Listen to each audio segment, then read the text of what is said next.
Welcome, Scaling the Unscalable, practical approach to community and content moderation at scale.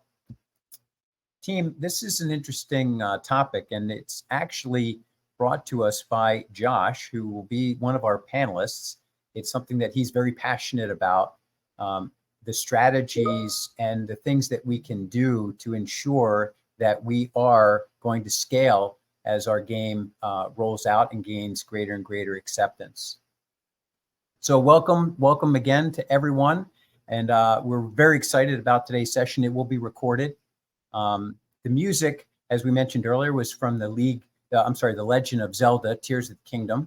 So thanks for that. And we'll get started. All right, as your host, my goal is to make this session as interactive as possible. So audience, starting now, please go ahead and drop your questions about community content moderation in the Q&A panel.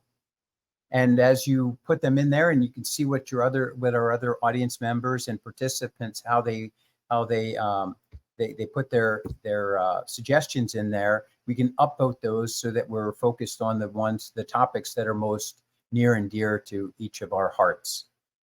All right, and you're also going to be able to chat. There's the Q&A and there's also chat. So if you've got any specific questions or topics that you want us to bring up or you're passionate about, put them. Don't be afraid to put them into chat. All right. Well, since we're here, I don't want to really sell everybody on the concept of fan communities or how those communities contribute to a game's success. But it's important because they can increase the player base. They can extend the lifespan. They can enhance the quality of feedback to the developers, thereby having that creative disruption and game iteration. Communities can turn players into brand ambassadors who, oh, darn it, I'm already selling it. So anyway, the player community, regardless of the forum, can be virtuous or it can have a dangerous cycle. So we want to plan for that. Today, we're going to map out how to achieve a bustling, vibrant community and how you and your players can benefit. So here's our agenda. Not going to read this to us, but really it's about crafting the community, how we plan for and execute for scale. And then we'll also have some really great insights from one of our panelists, Russ, today, who is building a new MMO. And he's also got tremendous insight on the virtual reality side of gaming. And hopefully he can help me understand Web3 just a little bit better. Assuming that our moderator doesn't have an epic fail, we'll hopefully have time for audience Q&A. So start thinking about, as you hear from our panelists, Russ, Josh, and so on, start thinking about what questions you might have for them so that we make this, as I said earlier, as interactive as possible. All right, guys, audience, we have a pretty aggressive agenda today. I hope. What do you think? Can we accomplish it in an hour? I don't know. But let's grab our controllers, and our quest to build legendary communities starts now. Please welcome on your screens today the mountain scaling Sherpas. Let's let those emojis fly. Josh Loveridge, Managing Director at Stratton Studios. Russ Harding, Chief Creative Officer at Maze Theory and Emergent Entertainment. And hopefully, I think he might have been running a little bit late. Let's see if he can join us today. James Gallagher, Head of Community Management at Keyword Studios. Please, welcome. Okay, thanks for having me. Yeah. Great to be here. Terrific. All right. Oh, James, thank you. You made it. I was already on camera and I wasn't sure. You were running a little bit late. No, I'm here. Terrific. So, Josh, how about if you kick it off? Give us a brief introduction of yourself, and then we'll go through James and Russ. Perfect. Hey everyone, pleasure to meet you. I'm Josh Loveridge. I'm the director at Stratton Studios. Personally been in game for the last decade. It's a long time now. I think I'm getting old. Yeah, so at Stratton we mainly focus on A to AAA game development, mainly specializing in the thorny technical engineering solutions that nobody has the want or skill internally to solve. So we work with a bunch of AAA companies, and yeah, a big part of that is scaling community care stack solutions. When you're not just talking about 100 players, but it could be a million. So yeah, that's me. Terrific, Josh. James, I believe you're sort of an expert around community management. Yeah. So I'm head of community management for Keywords. So what we have is, we have 125 community managers now all around the world, 26 different countries. And what our team does is we support primarily gaming companies with pretty much any way that they want to expand how they interact with their community. So a lot of companies come to us because they want to expand into new languages, or because they want to use our expertise on Discord, for example, or something that we've built a team around. Pretty much any touch point that gaming companies have with their fans, we're here to sort of provide those solutions. Yeah. Terrific, James. Thanks. Russ, please introduce yourself. So entertainment. Yeah. So I know it's really hard to believe, but I've been in the industry for nearly 3 decades. So 28 years, 29, I think, this year. So I was very young when I started, obviously. But yeah, I've worked in studios like I've worked for Lego, worked at PlayStation, and now I'm at Emergent Entertainment, where we have a number of studios. So we have Main Series that specializes in VR and AR, as you said, a really exciting technology to be part of now. We do love bringing technology together with our creators and our audiences. So we've also created a new studio called Nexus Labs, which is focused on Web3. And we're looking at interactive storytelling as well in a small group, and looking at how AI may affect the industry in the future. So yeah, we love new tech and being in those sort of like tech communities. Terrific, Russ.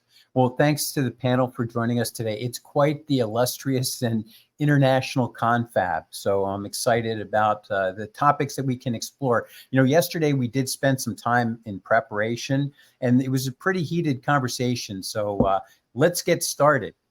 Before we head out, we want to set the conditions for the audience so that we all start on the same page on what is community. So Community 101, Josh, what exactly is a video game community, or rather, what does it look like? And love if you could share some examples of what a successful community could look like. Yeah, I think that's a bit of a pitfall trap. What is a community? And the reason I say that is because the community is different to everyone else. But to me, what a community is it's a group of people that are collectively joined together to share their love and enjoyment for a game. That's really what it is. And that proliferates to everything from social media channels all the way to just, people talking about it on the day-to-day basis. An example for me of a game that has done community really well is Pokemon Go. Perfect example. They handled their community care stack absolutely beautifully, scaled it amazingly, and everyone that played that game really got a good sense of and enjoyed the game as they played it. So yeah, that's kind of what a community is to me. Thanks, Josh. So you've set the baseline for us. James, generally speaking, where do these communities live? Are they nurtured on proprietary platforms by the individual studios? Are they turned over to the players for self-management? What other social media and or online forums are there? Any insights you can share would be greatly appreciated. Yeah, so I mean, for many years, all the time I've been working with online communities, it's been a bit of a catch-all for anything where people gather online, really. But I suppose if we want to get a little bit more into the weeds of the definitions, I mean, I think a community is very much where user interaction between one another is kind of at the fore. I've always been of the opinion that, your social media followers aren't necessarily a community, because, to what extent are they actually interacting with each other? You think about real life communities, what defines them? It's people working together, isn't it? It's not necessarily social media can be a bit of a two-way conversation for sure, or generally it's a little bit more of a broadcasting platform. So, and I think the definition's important because it helps you understand how to serve those groups of people. You would serve a community different than you would serve a social media audience. But so I think that if we're talking about communities, and they're generally these days, especially in gaming, living on platforms like Discord or owned forums, proprietary forums, Reddit to some extent. But that's not to dismiss the things like social media. I mean, they are. It's a word that I always struggle to say, but they're interoperable. Rather, in terms of really, if we're getting into strategy, it's how do those interplay with each other? What role do those places have within the overall fandom?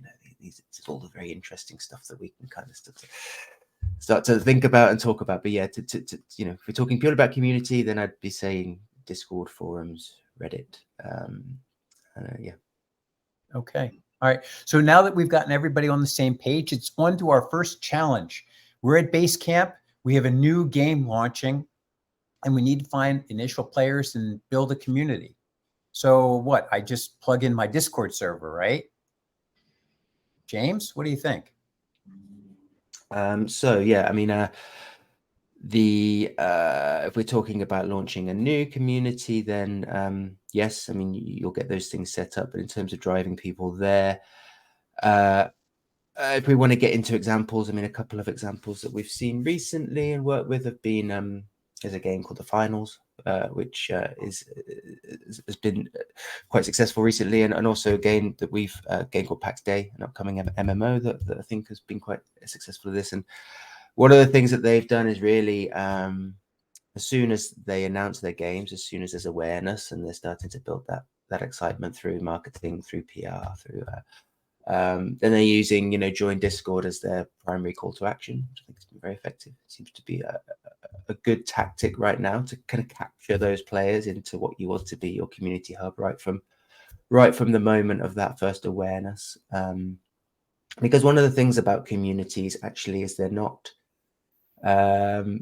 always sort of self-growing channels. And you do need to drive people to them. And there are multiple ways you can do that. Some of them organic, some of them paid. But it's something I think that people need to bear in mind. I think it's not one of those kind of if you build it, they will come necessarily type of scenarios. But yeah, I mean, I think yes, you build the space, yes, you drive people to the space, and then I guess the next level in building a strategy is understanding your audience, understanding your place, your game's place in the market, so to speak. And an important thing about understanding your audiences is about understanding their motivations or what they're looking for, because ultimately communities are kind of like an exchange of value. Everybody joins a community, they're looking to get some kind of value out of it. And so if I take the PAX Day, for example, which is it was a really, really good server launch, in my opinion, because what happened was that we knew that the game had been announced. What's the value that most people are going to be looking to get from that community? It's going to be information, essentially. They're not looking to share their tips because the game is not playable yet. They're not looking to stream because it's the same reason. They're looking to share their excitement. They're looking to answer questions. So really, when you're building that space, you want it to be like, a user joins. How can I ask a question, first of all? And how is that a really nice process? And then also, like, we scheduled an AMA, not too far in the future, and started broadcasting that, because immediately you tap into that's like, okay, this is when somebody joins, they've got this desire to learn more, and we're going to kind of directly plug into that need. So James, if I could pause you, we just had a question come in from Anonymous. Come on, next time, use your name.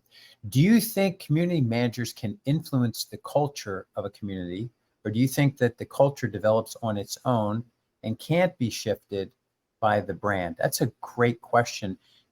Josh, do you want to take that one? Yeah.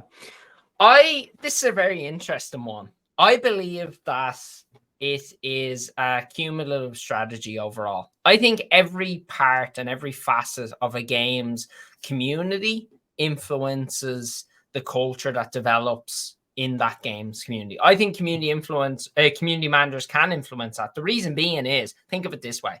If you join, let's use an example. If you join a game's Discord and that community manager is not helpful, doesn't welcome you into the Discord and just says, hi, check a few forms, leave me alone, I don't answer your questions, you're not going to think that's a very good culture in that Discord. You're going to say, oh, well, this game's not very fun. Whereas if the community manager welcomes you in, is there to answer questions, helps you with issues, that helps foster a really good environment to, I suppose, grow a decent community, and it'll set people in a good mood. It's very hard to be mean to someone who is being nice to you. I've always thought that, whereas it's very easy, it can flip the other way. Russ, James, any other thoughts on that? Russ? I tend to agree with Josh. It's about being able to be present. I think being present, if you're building a community in for instance, in a Discord server, I think one of the worst things you can be is silent.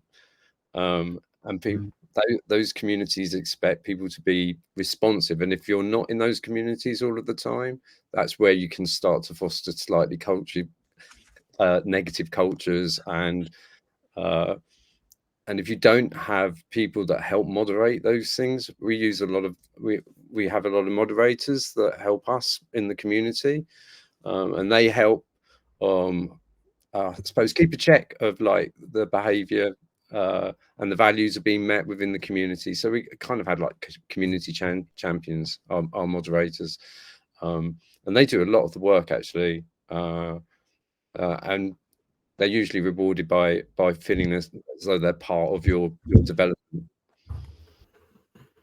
Terrific. Yeah, you can 100%. Oh, sorry, James. You can 100% shape the culture of it. I mean, we work on many games that may be competitive games, with mature themes, and it's you don't necessarily want the culture of the community to be sort of a direct mirror to the narrative of the game or something. So yeah, this comes up a lot, and it stems from the space that you create, first and foremost, how engaged people are as well. Actually, one of the biggest drivers of toxicity is boredom, quite frankly. So it's kind of engagement is your kind of front foot approach to moderation in a sense, and then moderation itself is clearly important. If you have those three pillars in mind and you plan for them, then that's how you're going to have an impact and shape it how you want it to be. Can you elaborate a little bit more on that, James? How do we build a strategy for a successful community? So I touched on it before. I mean, at that point when you're looking, open the doors. You've got a sense of first of all, you've built the space around what you want the thing the users would want. So that example of like, if you expect the users are going to have lots of questions because the game has just been announced, then how do you facilitate that, and how do you make that a kind of a good experience for them? Are you armed with the answers to those questions as well? Like, do you have like a game plan for ongoing engagement? I mean, another thing that I think I've seen a lot over the years is people announcing their games very early. Which, I mean, this is not a topic about when to announce your game, marketing campaigns. I think if that is what you're doing, then do think about, your community manager needs to sustain that conversation for that length of time as well.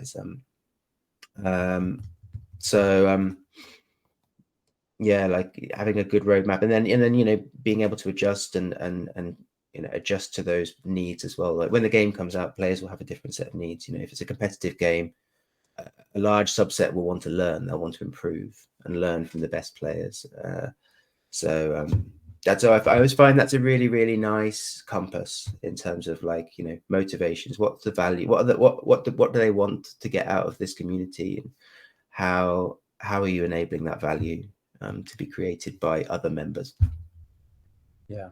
Yesterday we talked about this strategy, and you'd mentioned that it doesn't just happen, right? You have to have a proactive, or it has to be, engagement has to be managed. Could you build a little bit on that, James? Yeah,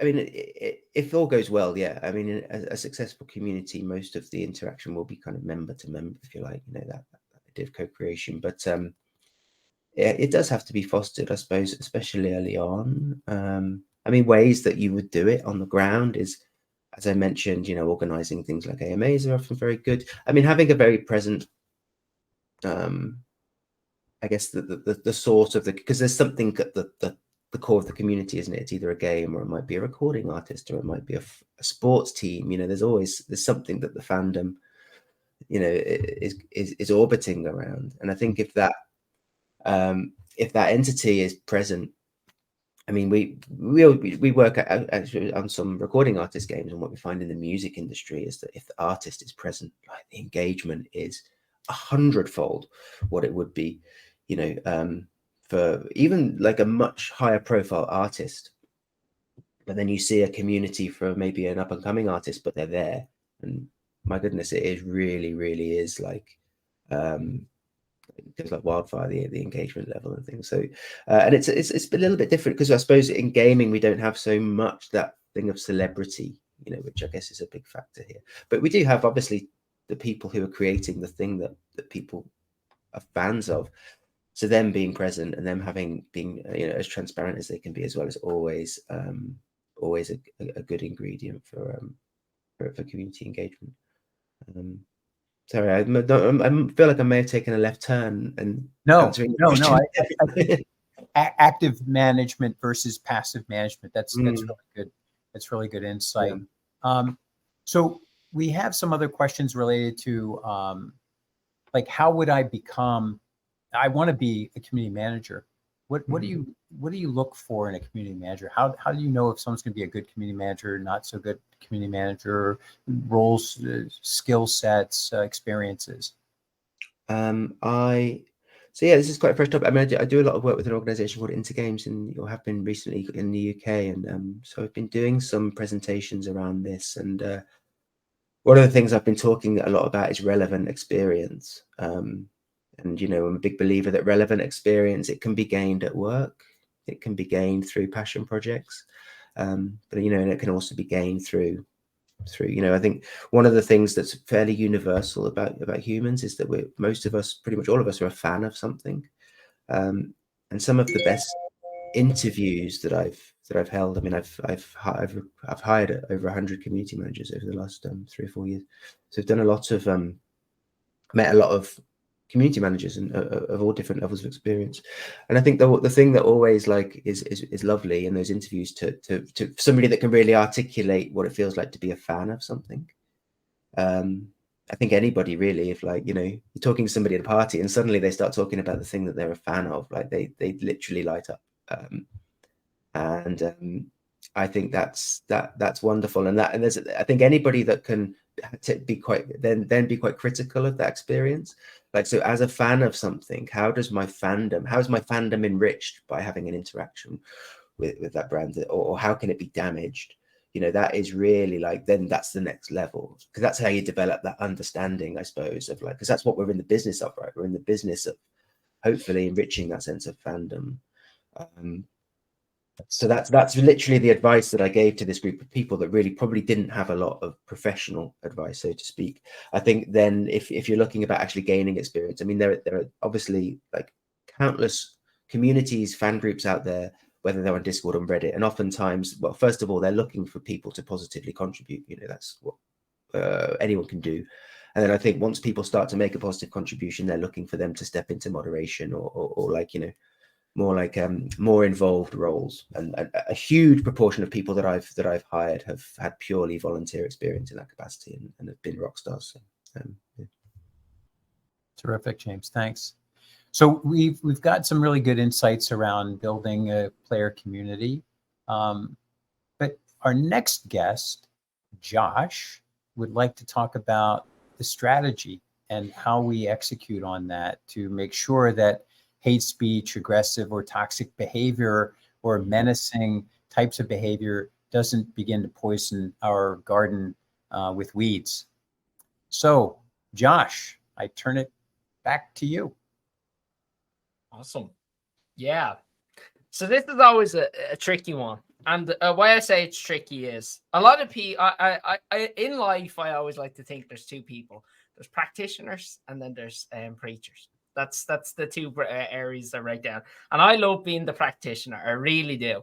Implementation of what I like to call is the community care stack. That's ultimately what I've coined it. I don't know if anyone else calls it that, but that's what I've always called it, and it's always seemed to fit well. So when starting to look at your community as a whole, there's a mountain to climb of, okay, how can we actually implement this into our game development pipeline without either busting budgets, annoying our team, or annoying our community by having a failed community care stack that causes frustration and gets people angry. That's definitely not what we want to do. So we've been, over the last number of years, working with a number of companies and actually implementing this at scale. And it typically consists of a variety of things. And we've actually prepared a full downloadable documents on Google Docs. You can download it. I'm sure the link will be shared in a second. And you guys can actually download that and actually look at the various different steps that I'm going to go through today, because I'm just going to glance over them. So really, in my mind, a solid community care stack architecture consists of 17 core pillars or core steps that need to be adhered to really ensure that you're both built for scale, are able to handle all the issues that pop up here and then, everything from, people dropping the F-bomb in game all the way down to someone having support issues where they are actually having a technical problem and they need it addressed. Everything all through there needs to be handled in a correct way. So starting off, let's talk tech stack for a second. First thing, before you actually, run, you got to put on your shoes and you got to figure out, what you're going to use to get there. And really, it's a six-step tech stack that we use. It's really beneficial. So it deploys a number of really high quality services. Because the one thing I will say is you never want to build all this yourself. You build it all yourself, you're going to waste a lot of money and a lot of time. So you want to use great tools that are quite inexpensive and really economical to get the job done. So we typically consist our community care stack of Vivox for voice and text chat, 2HAT for automated content filtering and community management services. So you can actually have your moderation dashboards all on 2HAT. It's great and really great service. Definitely recommend it. HelpShift for community support services. So like in-game FAQs, support. It's a really bespoke SDK stack that can be integrated. And then the back end, something like CiliaDB, which actually Discord uses, and they've used that to store trillions of messages, which is quite a lot. If your game gets to trillion of support requests, that probably means that you've trillions of players. So congratulations. And then this is the element that's kind of not, I suppose, common, which is actually using language models. So think of like, GPT-4 that feed into a risk profile engine. Now, this is what I like to, and the risk profile engine is what I like to call the secret sauce of your community care stack.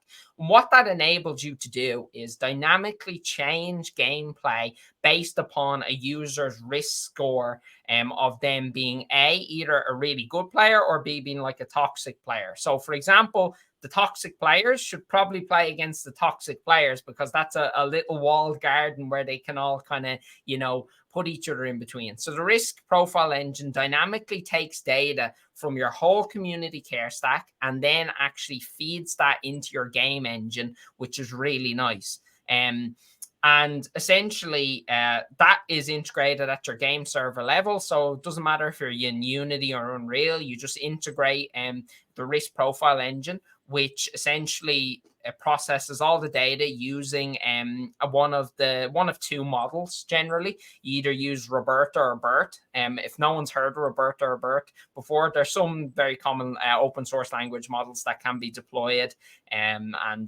grabbed online, and they can process around billions of parameters of data fed into them, which is really nice. So essentially what you do is you integrate that into your game server. Once you've integrated that into your game server, then you're going to integrate your core services, which is your Vivox, your 2hat. I expand on that in the doc. And that sets up your moderation triage pipeline. So you can actually handle issues and, say, someone drops the F-bomb in game, that'll then go to a moderation dashboard where your human moderators can say, hey, listen, that's out of context. You're allowed or not allowed. We allow you to play. We don't allow you to play. The other really nice piece here is, and with the language model piece, is that it also allows you to catch people that are kind of treading that line. We all know users in game who kind of tread that line of being toxic and non-toxic, and they're saying stuff that, over a 3-week period, you can tell as being toxic, whereas in a single instance, you wouldn't necessarily pick it up. So your risk profile engine adaptively can assess their scores and, slowly put them into kind of different walled gardens, so to speak, based upon that. Now, once you've integrated all your SDK stacks, and these are all off-the-shelf SDKs available from all the different services websites, once they're all plugged into your game, then typically you will tie it in with your risk profile engine, which typically you can create it in anything really you want. Any AI or ML framework like TensorFlow, for example, can be used, which is quite nice. And then you just link that up with CiliaDB, which I explain further in the document on how you kind of link that up. That then ties in with your alert and notification system via the various different services. So you webhook them together essentially. And pretty much think of it this way. You're just building a spider web of different services that all proliferate through your core risk profile engine that then feeds into your game server. So there's a central point of truth that your game server can go to related to all player moderation issues. Then on top of that, you can build a bunch of analytics and reporting tooling, so you can assess, are our players becoming more toxic? Is there a reason for that? Is there a cause and correlation that can be tracked back against, which is really nice. And then you can, further set up automated actions and user feedback mechanisms to really ensure that your players feel listened to, which is super important. The one thing I will say about that is worse than having no support is having bad support. If you've ever been in a game and sent a support request and it says like an error pops up or something and it just nothing happens, that's very infuriating for everyone, even if you're a golden player. Then from there, once you've all that set up, you want to set up some user education, privacy and compliance pipelines, and, your redundancy and backup solutions. And if you do this all well and use some of the tools that are, listed in the document, you won't have performance or scalability issues. It will just all do it for you. You don't have to worry about, whether your game gets 1 million users. If it gets them, great. Because all these services can scale seamlessly, which is the really most powerful thing about, your community care stack. It's not going to fall apart, and it's just all going to, act as it should. And then you can just continuously improve it and review it and customize it to your game's, your game's needs. Josh, brilliant. Thank you for that summary, and thank you for that takeaway, right? This is not just a bunch of talking heads. There's some really great product and strategy data there for the team. And again, I hope all of us had an opportunity to grab that. And if not, this will be recorded and you will have the ability to leverage Josh's checklist. Had a few questions come in, and I'll put this one out there for Russ. What are some of your favorite tactics for growing a new community? It's quite interesting because a lot of the communities we've been growing have been around well-known IP. So not our own games, but we've been working with IP like Doctor Who or Peaky Blinders.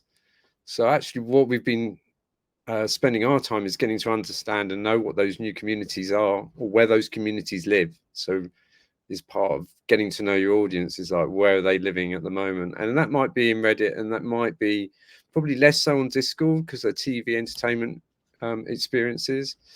So we've gone out and sort of targeted those communities, and we've encouraged them to join us. We use Discord as a central, I suppose, community location for us, because it's more, it does allow that collaboration, it does allow that discussion, it allows us to draw people into sort of like the development of the game. So we usually go out and try and target those people, and we also target enthusiasts for the technology as well. So we tend to have a split of sort of interests in our communities. Russ, thanks. James, I think you talked about proactive, right? Like having artists that are actively posting is one way to grow the community. But do you have any others that you'd like to add to what Russ shared in terms of growing a community? I think that, yeah, I mean, what that touches on is transparency as well. I think is the thing as well, because if something doesn't have that sense of celebrity, but then it's the there are so many examples of I think as well, like when there's kind of when the community itself has a very strong purpose. I mean, a lot of the great game communities that have grown have been where the games themselves have sort of been a creative tool set. I think about ones like, obviously, Minecraft has been a good example. Before that, Little Big Planet, was one that had a lovely community. And I was working at PlayStation when that came out, so it was kind of quite close to that one. And the community had such a clear purpose with that, because really it was about, like, if you wanted to create something, I mean, the whole game was built around community at the end of the day. It's that thing: play, create, and share. And it was all with other people. I touched on it before. We see it with, like, games that are highly competitive. You take, take a League of Legends or something. So many people, they go there because they want to get the kind of learn from the best. If you look at Diablo 4 now, how many people are going to communities because they want to know what's the best build for their character, where to put their skill points. These are so it's like a purpose, really. If you know what the purpose is, you can design for them, and you can really, like, I think that's the sort of evergreen, the way you can tie everything together, really, in terms of building a strategy, is getting back to that sense of what's the value people are going to get from it.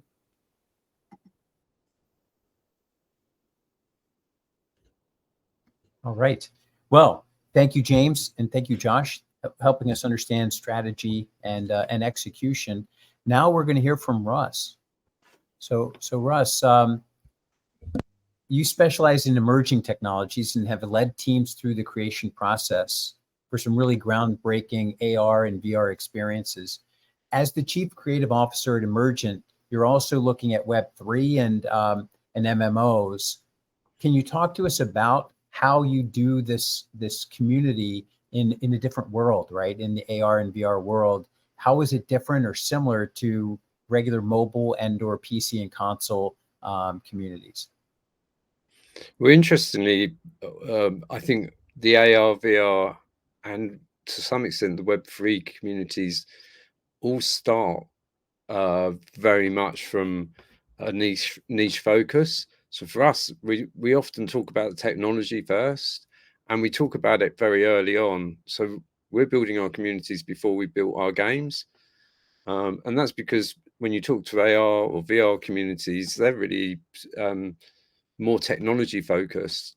In the same way, the Web3 community are very Web3 community, very focused on blockchain and what the market's doing.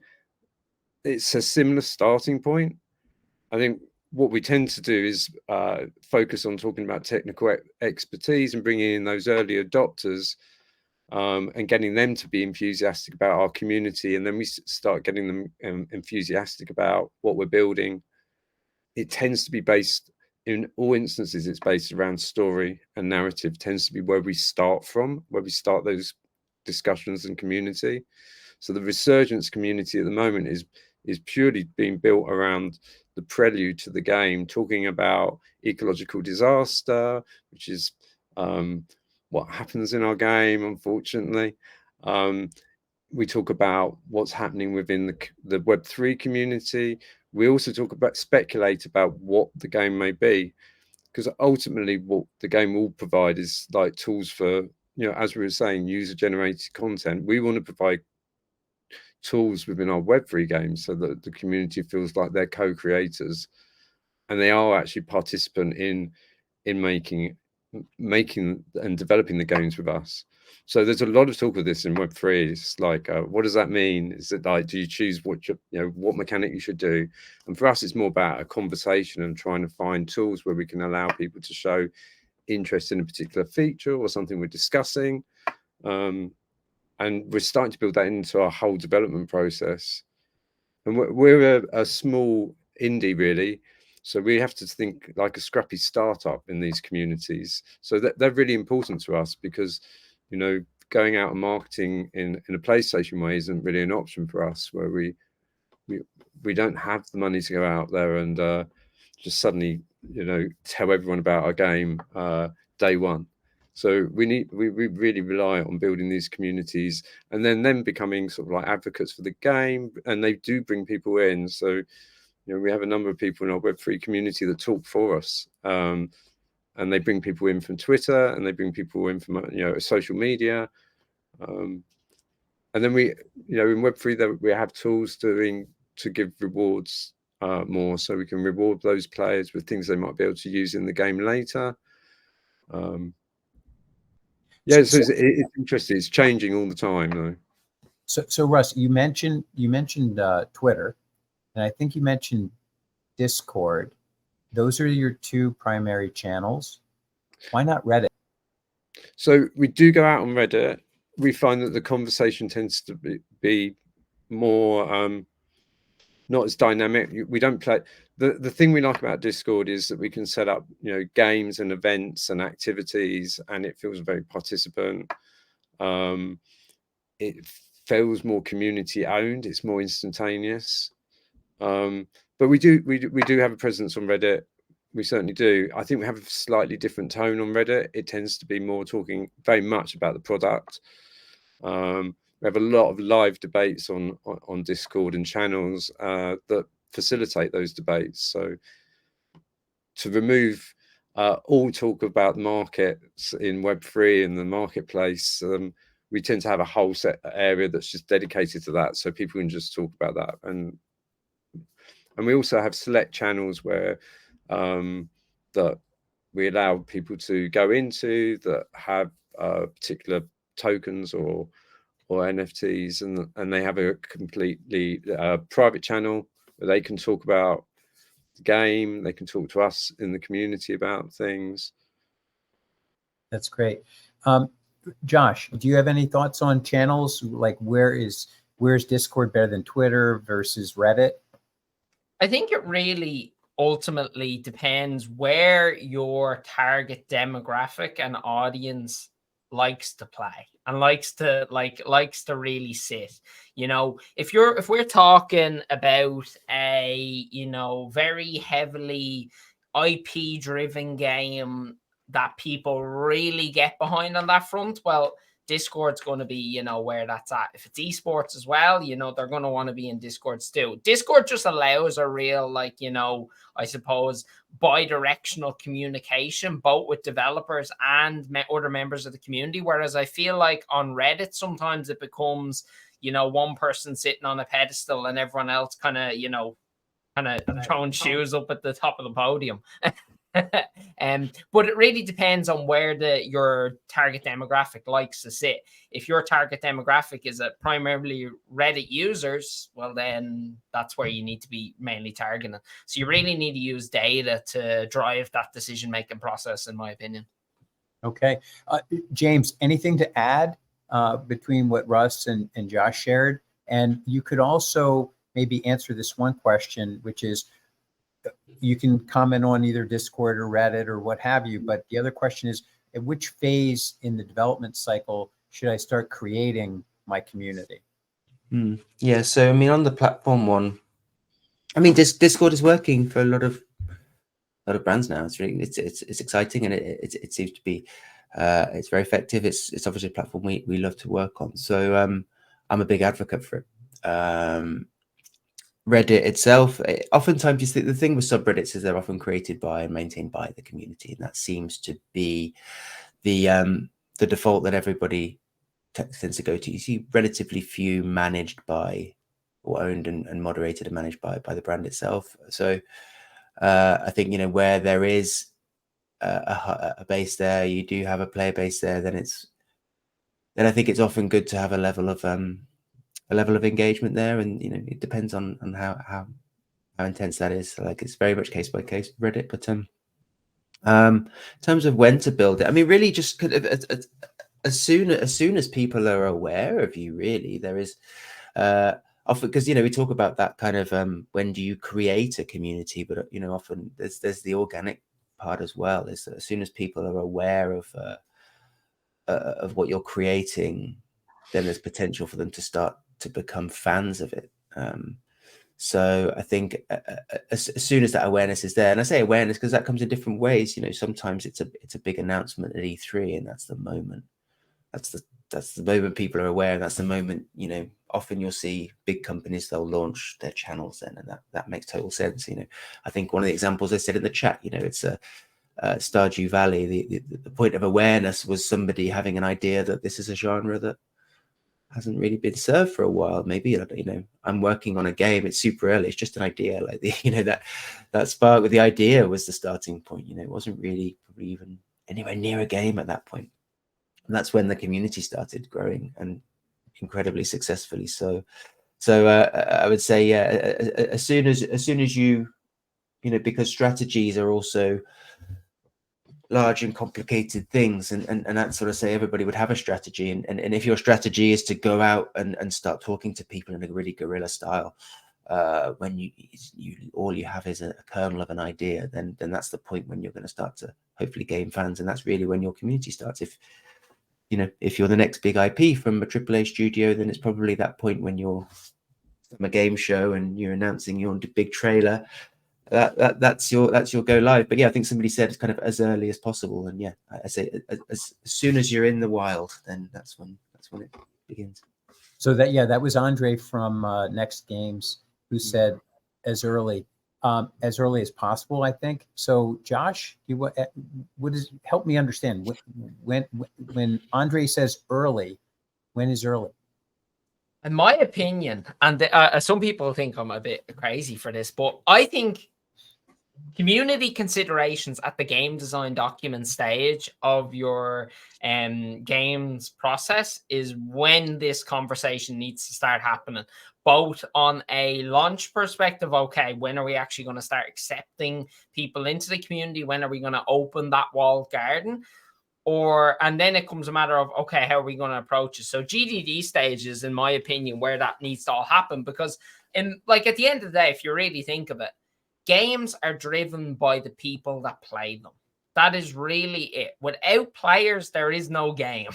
And the community drives those players. And so that's why it's so important. And ultimately, players often can dictate how a game is developed. As much as developers oftentimes don't like it to be that way, it is that way. You know, we've all seen games where they've came out with a bad update and the community kicks up a stink, and then suddenly it's all a rollback's done or it changes. So the earlier the better. GDD stage, in my opinion, the best games are the ones that really consider how the community is going to react to their players that are coming in as they're going. At least having a plan in place and allowing that plan to be dynamic and change as the community culture shifts. Like, I don't think when anyone I don't think when, like, you know, the guys at Niantic were originally conceptualizing Pokemon Go, did they think people would be driving around in their cars with phones in their hand, you know, trying to get some Pokemon? I don't think they would have known that. So they got to adapt that, you know, messaging and really put it forth as it develops. But GDD stage. Thanks, Josh. We started community before that.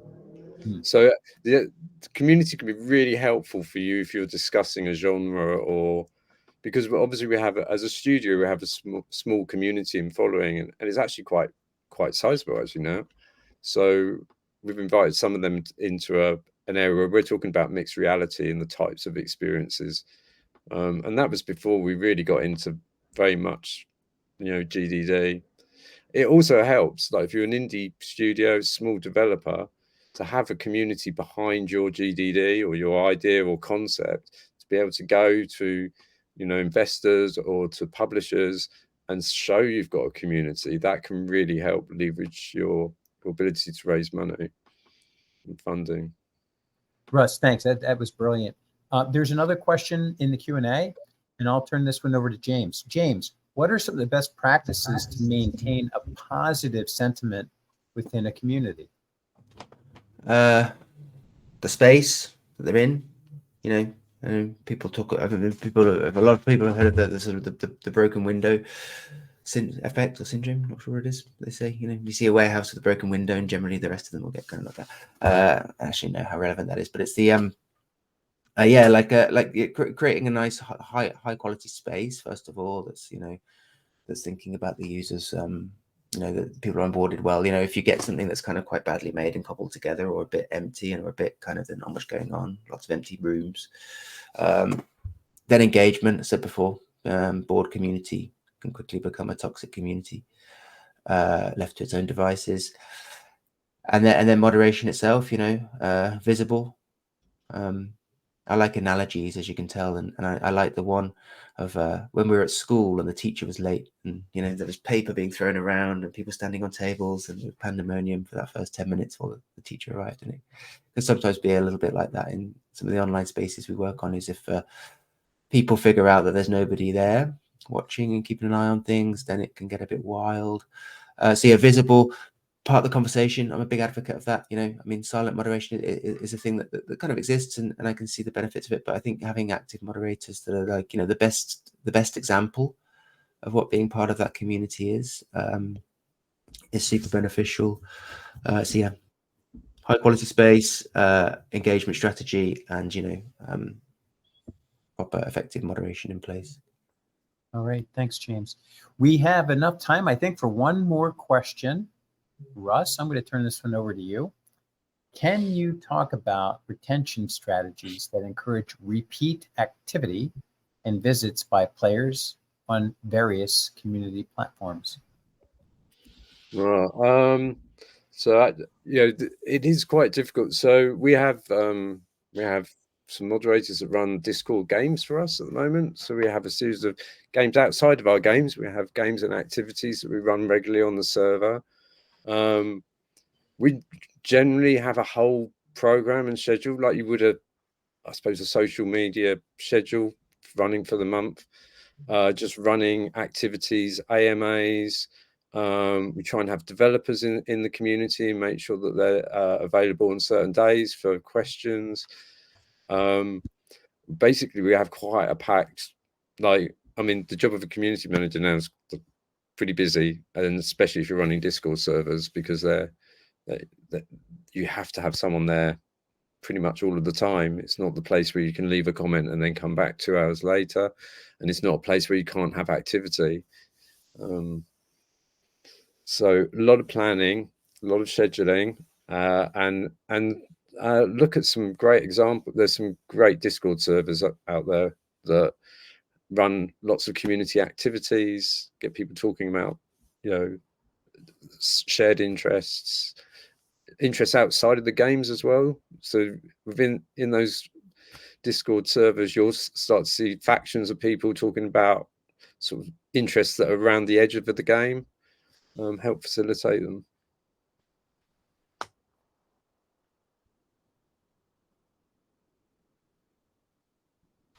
That's what happens when I go to mute. James, anything you'd like to add in terms of retention strategy?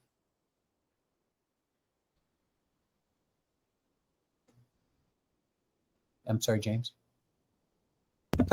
It's contagious. Russ covered a few good ones actually. In terms of what keeps people coming back. I mean that's it. And I'm starting to sound a bit like a broken record here, but like I do hark back to things like the Diablo build thing, for example. You know, because there are a lot of people that use communities as a source of information. You know, not necessarily have to engage in them, and if the community itself is continually creating this valuable stash of entertainment, of fan art, of guides, of builds, of their own tier lists, and all these sort of things. I mean, I'm one of these people that when it comes to information about games that I'm excited about, I go to Reddit and Discord before Google. You know, I'm skeptical of something that I've Googled and a gaming site has thrown up a tier list of something, but I trust the person on Reddit that I can see has got loads of upvotes and things, and it's so there's that's a big part of it as well. You know, there's these people that rise up within communities as trusted voices, and then I think, you know, they're the people that I continually go back to for my kind of source. You know, they're my information source, really, what I feel is the true, you know, the best opinion on that kind of thing. One example, but yeah, arming your community, that's it. They're the ones that are going to ultimately create the value for each other. Much more powerful than thinking you're just going to create all the content yourself, because that's not going to be anywhere near what they will, as in sum, come up with together. Thanks, James. Josh, you want to take us home? Any closing comments, topics that we should have covered or missed, or something you want to re-emphasize?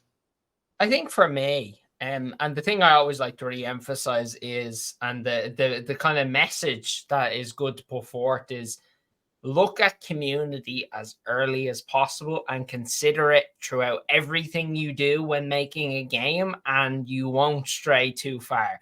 Just think, if you had in your ideal mind the best community you could be a part of in your favorite game, what that looks like, well, then take some, you know, kind of learnings from that. You know, treat people as you like to be treated, and make sure your players are treated that way too, and then you'll be fine.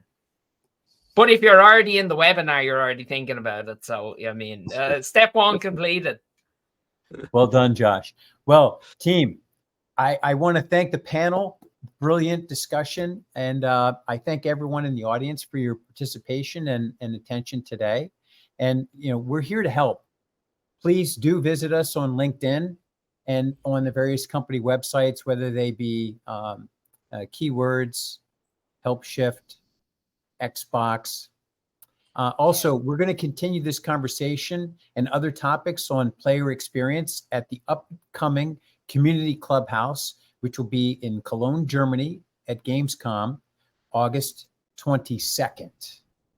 And I believe there it is. It's magically appeared. If everyone who's on and viewing this captures that QR code, yeah, we'll be able to send you an invite to the Community Clubhouse event, but you'll also be part of the Community Clubhouse community. So you'll be able to have great content like we've seen today. There'll be multiple recordings as well as this recording, and some of the other things like Josh shared earlier, his checklist. So thanks everyone for your time today, and make it a great one. Thank you. Thanks, guys.